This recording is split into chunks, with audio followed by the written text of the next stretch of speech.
Y'all, so today we're going to be breaking down why XRP is the heavyweight champion, baby.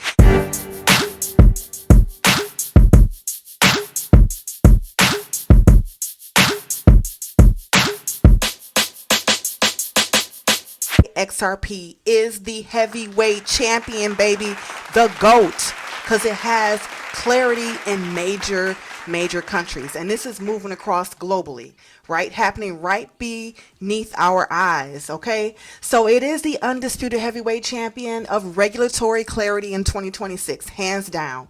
Now, while other coins are trying to still play tag with regulators, Ripple is coming out here and collecting licenses, honey. Collecting licenses. Now we're looking at a combined economic powerhouse of over $68 trillion in GDP backing the regions where XRP is now officially in the club. Because remember, we were outside the club, right? Trying to show our ID, trying to get approval with the SEC, and even in other countries, trying to get a regulatory clearance, understanding of what this token means and where it stands, right? And it is broken down in different places based on their geopolitical financial infrastructure and their government standards. And so it has different uses in these different areas. And I find that very interesting. Very interesting. So we may have to do a video on that very soon too. But again, 68 trillion in GDP. So Japan is the catalyst. XRP is officially leveling up to a regulated financial product by Q2 this year. So just around the corner, because Q2 is in the next couple of months. And this means that XRP will be treated like a stock or a bond, not just a crypto asset in Japan.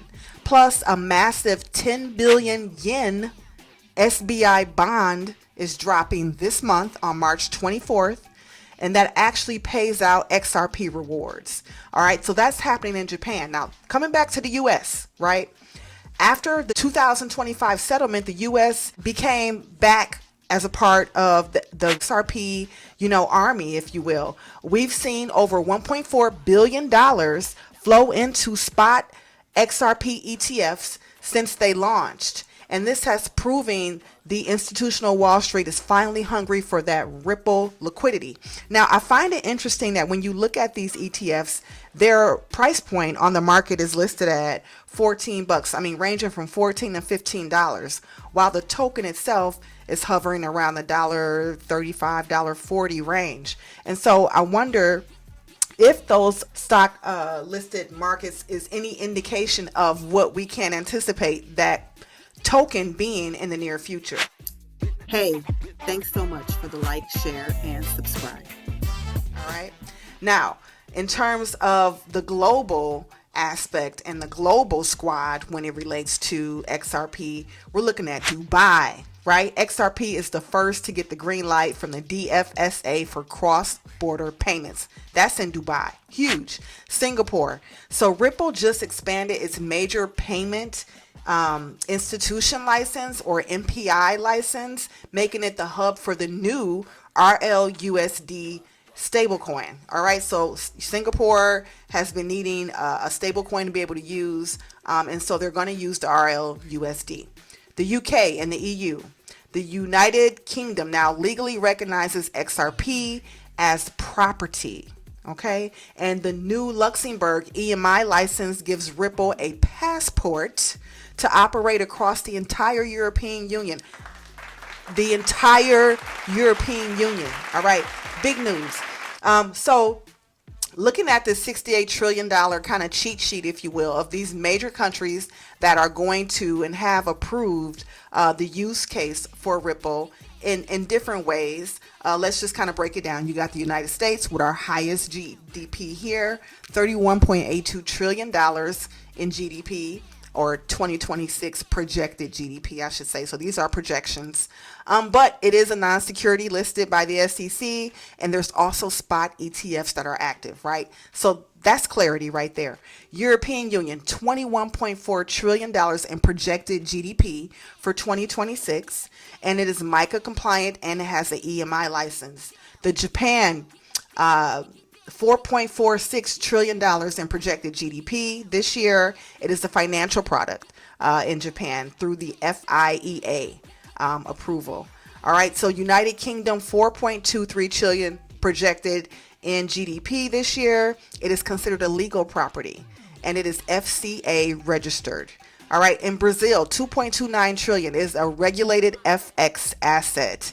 In South Korea, 1.94 trillion GDP projected this year. It is a regulated asset and high volume asset at that. In Switzerland, they're considered the gold standard, right, of the countries. 1.8 trillion in projected GDP. It is a private asset class. Then that's how it's regulated in Switzerland. In Singapore, 0.61 trillion, so just under $1 trillion MPI license. And in the United Arab Emirates, Dubai, it is 0.6 trillion, so again just under 1 trillion. It is DFSA authorized. And so bottom line, XRP isn't just a remittance coin, y'all. Not anymore.